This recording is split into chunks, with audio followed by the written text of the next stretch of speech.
कश्मीर में हो रही टारगेट किलिंग पर एक्शन की खबर के साथ करेंगे शुरुआत। जम्मू कश्मीर में टारगेट किलिंग के बाद जहां पर माहौल बेहद तनावपूर्ण है, तो वही सरकार ने आतंकियों पर कार्रवाई के लिए अपनी पूरी ताकत को लगा दिया है।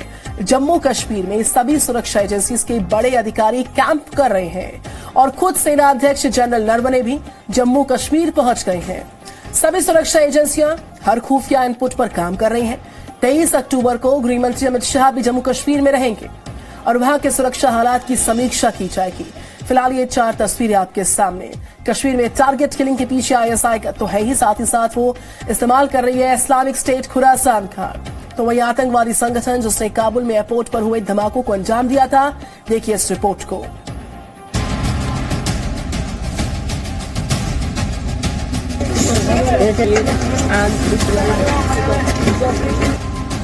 कश्मीर में तालिबानी साजिश, जो उनको मार रहे हैं, जो इसलिए बस डर लगता है, घर जा रहे हैं।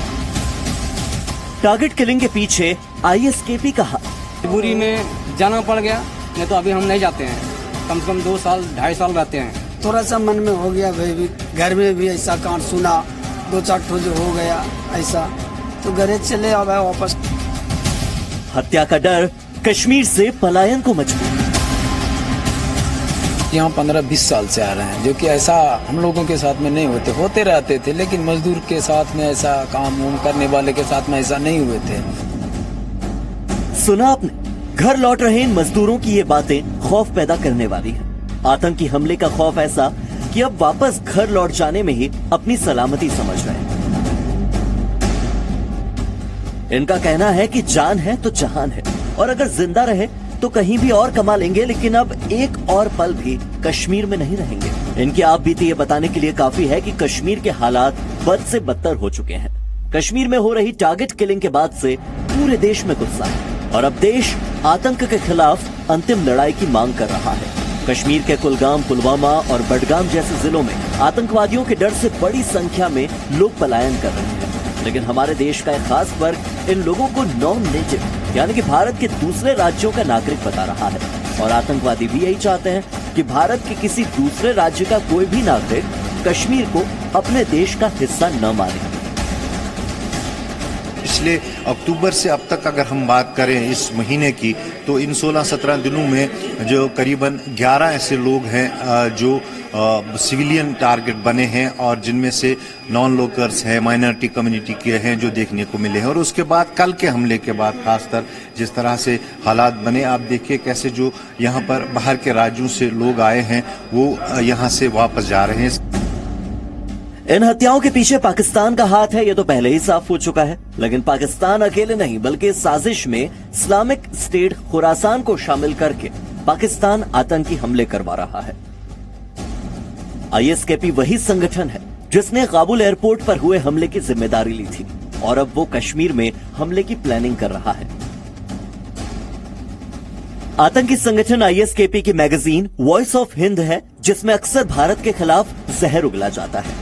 और इसी मैगजीन में एक फोटो छपी है जिसमें छेले वाले को पीछे से गोली मारते हुए साफ दिखाया गया है। इसमें लिखा है वी आर कमिंग, यानी कि हम आ रहे हैं। वॉइस ऑफ हिंद मैगजीन में हिंदू देवी देवताओं की त्रिशूल वाली फोटो भी है, यानी हिंदू मंदिर और त्योहारों को भी निशाना बनाना इस साजिश का हिस्सा हो सकता है। बता दें कि कुछ दिन पहले ही कई आतंकी ऐसे पकड़े गए थे जो त्योहारों में धमाका करने की प्लानिंग कर रहे। इसके अलावा आईएसकेपी ने जम्मू कश्मीर में गोलगप्पे वाले की हत्या के बाद गोली मारते हुए एक वीडियो भी जारी किया है। और खबर यह भी है कि जम्मू कश्मीर में आईएसकेपी के स्लीपर सेल तेजी से फैल रहे हैं। वॉइस ऑफ हिंद मैगजीन के 20वें संस्करण में इस्लामिक स्टेट खुरासान ने इंटेलिजेंस एजेंसियों को भी चुनौती दी है और कहा है कि हमारे इतने लोग उठाकर भी हमारी मैगजीन को रोक नहीं सके और आगे भी रोक नहीं पाओगे। आपको याद होगा कि आतंकवादी संगठन अल कायदा ने आज से लगभग 1 महीने पहले ये घोषणा की थी कि अब काबुल के बाद वो कश्मीर में इस्लामिक राज स्थापित करेंगे। और लगता है कि कश्मीर में आईएसकेपी इन हत्याओं के साथ इसकी कोशिशें शुरू कर चुका है। अफगानिस्तान में तालिबान के आने के बाद से ही इस बात का डर तो था कि अब कश्मीर में आतंकी वारदातों में इजाफा हो सकता है, और डर सच भी साबित हुआ। अफगानिस्तान में जिस तरह से तालिबान और इस्लामिक स्टेट खुरासान के बीच सत्ता के लिए रस्साकशी चल रही है, इसका पूरा फायदा पाकिस्तान उठा रहा है। पाकिस्तान अब इस्लामिक स्टेट खुरासान को अफगानिस्तान में मदद के बदले कश्मीर में आतंक फैलाने का समझौता कर चुका है, जिसके बाद से ही इस्लामिक स्टेट खुरासान कश्मीर में अपने स्लीपर सेल को एक्टिव करके आतंकी वारदातों को अंजाम दे रहा है।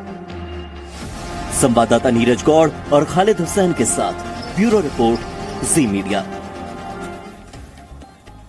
और जम्मू कश्मीर में सुरक्षा व्यवस्था की समीक्षा करेंगे खुद सेना अध्यक्ष।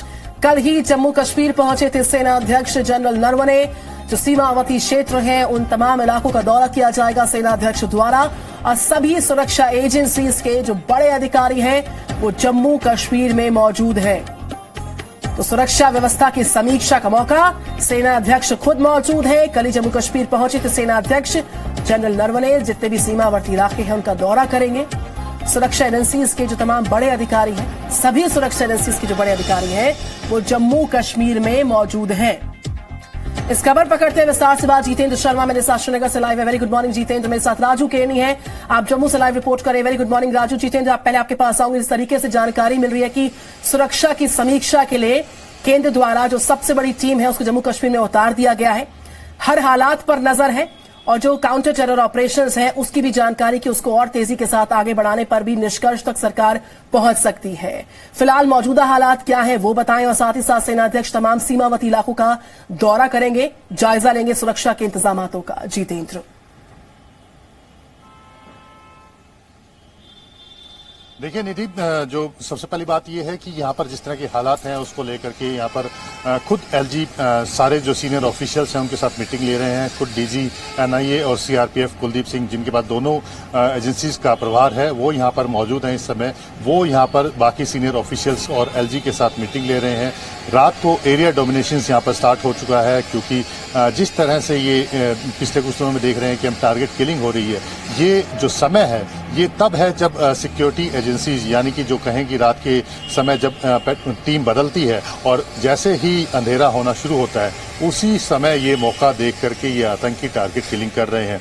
तो उसको लेकर के स्पेशलाइज्ड टीम भी गठित की जा रही है ताकि पता लगाया जा सके कि कौन कौन लोग इसके पीछे हैं। इसमें एक अहम बात और ये है निधि कि कल जो श्रीनगर पुलिस और जो बाकी जो एजेंसीज हैं, जिसमें सीआरपीएफ है और जो दूसरी सिक्योरिटी एजेंसीज हैं, उन्होंने करीब 11 जगहों पर, जिसमें श्रीनगर, कुलगाम, पुलवामा, ये जो इलाके हैं जहां पर सबसे ज्यादा इस तरह के इंसिडेंट्स की खबर आ रही है, उन इलाकों पर जो अपने इंटरनेट बंद करके और उसके अलावा जो एरिया पेट्रोलिंग की है और जो सस्पेक्ट्स हैं उनको आइडेंटिफाई करके उनको पकड़ने की कोशिश की जा रही है। जो सबसे बड़ा चैलेंज इस समय ये इन एजेंसीज के सामने ये है निधि कि जो भी टारगेट किलिंग कर रहे हैं उनमें से ज्यादातर का क्रिमिनल रिकॉर्ड नहीं है, यानी कि उनके बारे में कोई जानकारी नहीं है जिससे पता लग सके कि इस टारगेट किलिंग के पीछे कौन ग्रुप एक्टिव है, या अगर कोई टारगेट किलिंग कर रहा है तो उसका क्रिमिनल रिकॉर्ड कोई है या नहीं है। तो इस वजह से एजेंसीज को दिक्कत आ रही है, लेकिन बावजूद इसके ह्यूमन इंटेलिजेंस और जो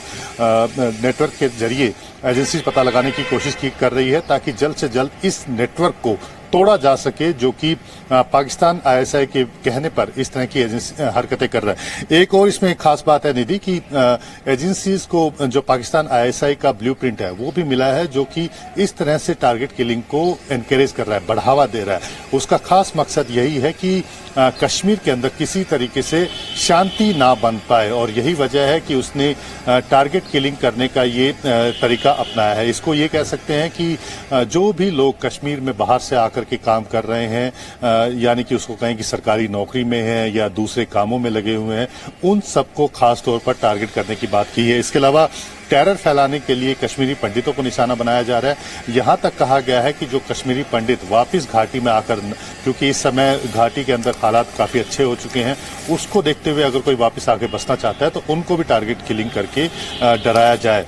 जो सरकारी कर्मचारी हैं जो कश्मीर के रहने वाले नहीं हैं लेकिन बाहर से आकर के जम्मू कश्मीर सरकार में काम करते हैं, सरकारी नौकरी पर है या दूसरे का नौकरियां कर रहे हैं, उनको बिल्कुल जितेंद्र, मैं लौटूंगी। राजू केरनी जम्मू से हमारे साथ है। राजू, जितनी भी टारगेटेड किलिंग्स अभी हुई हैं उसमें जिस तरीके से आईएसकेपी की संलिप्तता की बात सामने आ रही है, आईएसआई के सबसे बड़े टेरर प्लान का जिक्र है और टेरर प्लान इतना बड़ा था कि जो बाहरी लोग हैं उनको टारगेट करने का एक बड़ा प्लानिंग था। साथ ही साथ जो कश्मीरी पंडित हैं वो भी लगातार रडार पर थे, लेकिन साथ ही साथ यहां पर जो आईएसकेपी का स्लीपर सेल है उसकी भी सक्रियता, उसके भी एक्टिव होने की जानकारी लगातार मिल रही है।